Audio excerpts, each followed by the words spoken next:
Vabandage.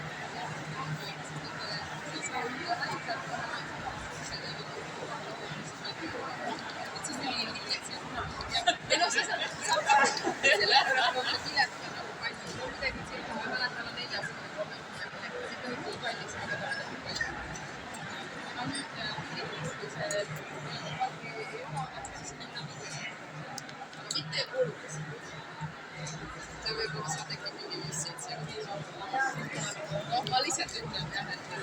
meil ei ole see eesmärk siia diskuteerida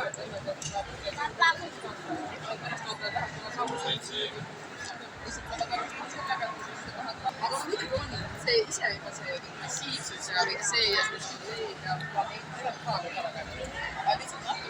see, et kõik on ikkagi maas ja parima aeg see, aga talle tarka sellega nagu see on praegu vaadates see tekib